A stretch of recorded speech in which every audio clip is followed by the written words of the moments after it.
More grim reminders of the tragedy today. Searchers flying hundreds of miles off the coast of Brazil located additional wreckage, another oil slick, and a 23-foot section of the aircraft. It was found some 60 miles from the first debris location, leaving aviation experts to suggest the plane fell apart in the air. The fact is that most of the structure of an airplane, if it crashes in unified fashion at high speed into the water, most of that's going to the bottom, and only a little bit will come floating up. And certainly if it's a portion of the metallic part of the airplane, you wouldn't expect that to be floating. So what we see is just a few tantalizing indicators that maybe it broke up in the air. But why? What would cause a modern jumbo jet to tear apart?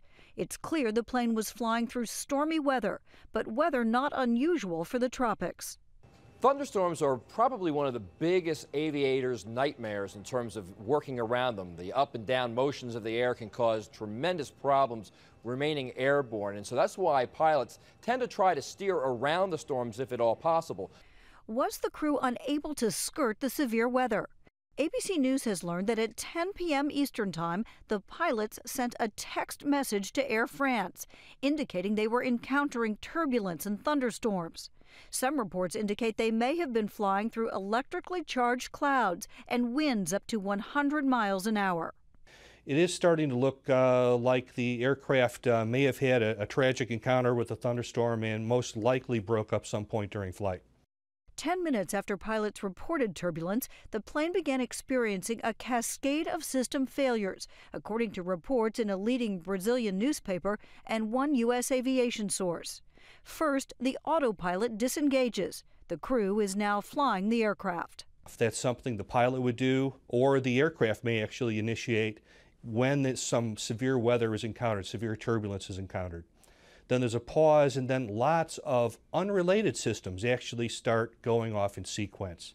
That same minute, the computer system that controls the plane switches to a backup system.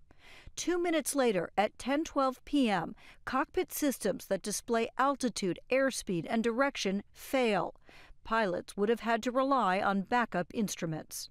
We're seeing different computers located in different parts of the aircraft with different electrical sources going into different modes. 1 minute later, at 10:13, more electrical failures, including a computer that helps control wing surfaces that pilots use to keep the plane at level flight. This tends to make you think that we're really seeing evidence of those systems being affected by other things going on in the airplane, stresses, perhaps even damage to the aircraft at that point. At 10:14, the last message that the plane is descending and losing cabin pressure. The last one indicated a very sudden change in cabin pressure, which could be due to either a very rapid descent or perhaps even depressurization of the cabin itself, which would be a sign of some sort of structural failure. The messages offer clues as to what happened, but not why. Are these messages a clue to what caused the accident, or simply are we seeing the results of the accident being played out in front of us? And I think that latter is more of the case here. It seems likely what we're really seeing here are the last few moments of the aircraft being transmitted back to the airline. The communications from the plane itself are valuable glimpses into what was happening on the jet and in the cockpit. But what investigators would really like to find are the plane's black boxes. The voice recorder should contain 2 hours of conversation, and the flight data recorder may have monitored as many as 400 of the plane's systems. But given the deep ocean, up to 15,000 feet down, and mountainous underwater terrain, French investigators today said they are not optimistic. An investigation is a long process, and we need time, we need work, and we cannot tell today what we will find and what we will reach.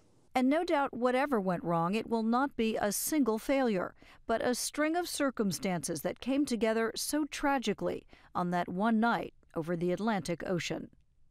I'm Lisa Stark for Nightline in Washington.